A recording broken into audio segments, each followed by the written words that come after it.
Break के बाद तहकीकात में आपका स्वागत है। आज पर्दाफाश करेंगे हम एक ऐसी घटना का जिसे देखकर रूह कांप उठेगी और लोगों के पैरों तले जमीन खिसक जाएगी।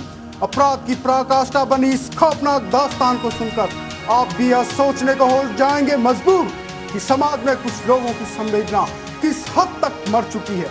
ऐसी हृदय विदारक दास्तान की तहकीकात आपके सामने फतेहपुर से हमारे क्राइम रिपोर्टर पार्थनाथ त्रिपाठी की इस रिपोर्ट के साथ। उत्तर प्रदेश के फतेहपुर जिले के हुसैनगंज थाना क्षेत्र के लोहारी गांव की ये घटना अपराध की भाषा में तो दहेज से जुड़ी है, लेकिन घटना को अंजाम देने वालों ने जो तरीका अपनाया है वह लोगों को ये विचार करने पर मजबूर करता है कि दहेज लेने वालों द्वारा अपने ही घर की बहू को सताने और मारने पर ये समाज इन दहेज लोभियों को भेड़िया और दरिंदा क्यों कहता है। किस तरह ये अपराधी अपराध करते हैं कि पुलिस प्रशासन और लोगों को घटना की भनक तक नहीं लगती है। खौफनाक मौत पाने वाली आशा की ये कहानी ऐसे ही दहेज लोभियों की असलियत को खोलती है। फतेहपुर जिले के गाजीपुर थाना क्षेत्र के परमोली गांव के पंडित राम प्यारे द्विवेदी की ये इकलौती बेटी आशा का विवाह जमरावा निवासी अनूप दुबे की मध्यस्थता से फतेहपुर जिले के ही हुसैनगंज थाना क्षेत्र के लोहारी गांव के ओमदत्त अवस्थी के बेटे सुशील कुमार के साथ बड़ी धूमधाम से हुआ था। शादी में 1 लाख रुपए से भी ज्यादा हासिल करने वाले सुशील कुमार की चाहत जंजीर और मोटरसाइकिल न मिलने की अधूरी ही रह गई, जिसने अंजाम दिया आशा की चंद दिनों की खुशहाल जिंदगी को उजाड़ने का। आशा के साथ यातनाओं का जो दौर शुरुआत के साथ समाप्त हुआ, उसकी खनक आशा की शादी से जुड़ा ये अनूप दुबे भी न सुन सका। आशा की आवाज कब बंद हो गई, अनूप दुबे को पता ही नहीं चला। हमने शादी कराया था, हम इनको को बताया था कि ये लोग मोटरसाइकिल मांगना चाहते हैं, हम मोटरसाइकिल नहीं दे पाए, इसलिए मार डाला। ससुराल में सास, ससुर और पति सुशील कुमार की मारपीट को सहन करने वाली आशा को अपनी जिंदगी से ये आशा थी कि उसकी ये जिंदगी एक दिन पटरी पर आ ही जाएगी।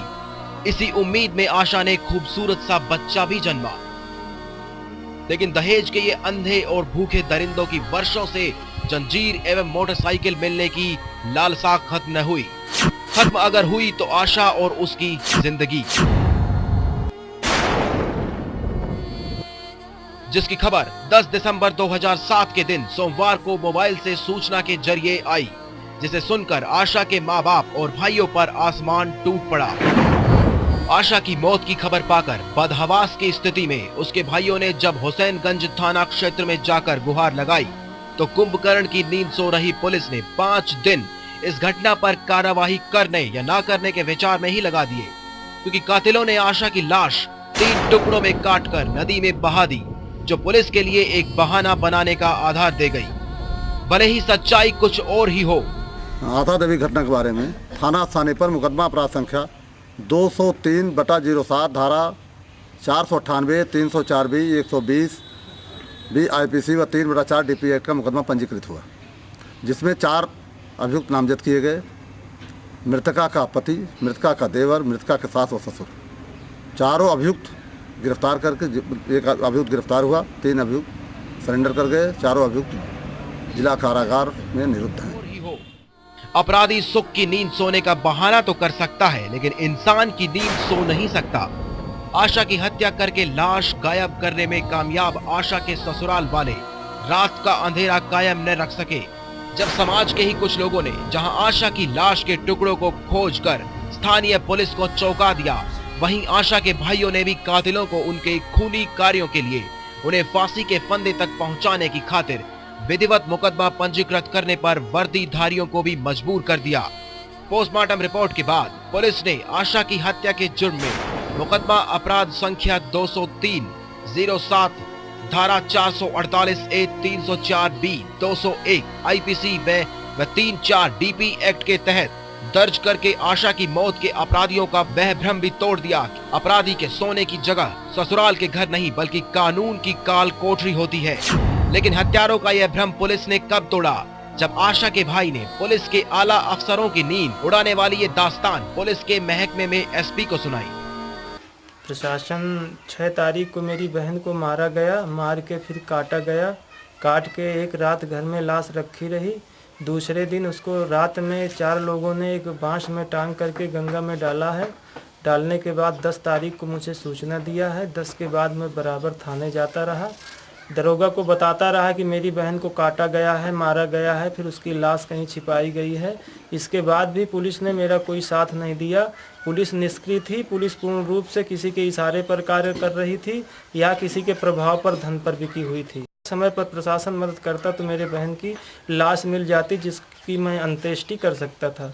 लाश कटी हुई टुकड़ों में मिली है। मिलने के बाद जब एसपी से मिला हूँ तब पुलिस ने कुछ किया है। उसके बाद फिर किसी को अरेस्ट नहीं किया, सब कोर्ट में हाजिर हुए हैं। ये पुलिस की पूर्ण रूप से निष्क्रियता का उदाहरण है। दहेज के खातिर आशा की लाश के 3 टुकड़े करके नदी में बहाकर सबूत नष्ट करने वाले आशा की ससुराल के 3 अपराधी पति सुशील सहित तो जेल पहुंच गए हैं, लेकिन इस खूंखार घटना में शामिल एक अन्य अपराधी अभी कानून के फंदे से दूर है। समय पर प्रशासन मदद करता तो मेरे बहन की लाश मिल जाती, जिसकी मैं अंत्येष्टि कर सकता था। लाश कटी हुई टुकड़ों में मिली है। मिलने के बाद जब एसपी से मिला हूँ तब पुलिस ने कुछ किया है। उसके बाद फिर किसी को अरेस्ट नहीं किया, सब कोर्ट में हाजिर हुए हैं। ये पुलिस की पूर्ण रूप से निष्क्रियता का उदाहरण है। आशा के संबंधियों को इंतजार है कि पुलिस कब तक इस मुजरिम को कानून के पंजे में जकड़ पाती है। पुलिस के बताने के बाद भी पुलिस मुझ पर विश्वास नहीं कर रही थी। मेरे बहन की हत्या हुई थी और मुझसे पुलिस सबूत मांग रही थी। अगर पुलिस ऐसे ही बिकाऊ और ऐसे ही सौदे करेगी तो किसी की बहन बेटी सुरक्षित नहीं रहेगी। प्रशासन ने कोई मदद नहीं किया। इंतजार तो आशा की ससुराल के गांव लोहारी के लोगों को भी होगा कि कानून ऐसे लोगों को क्या सजा देता है।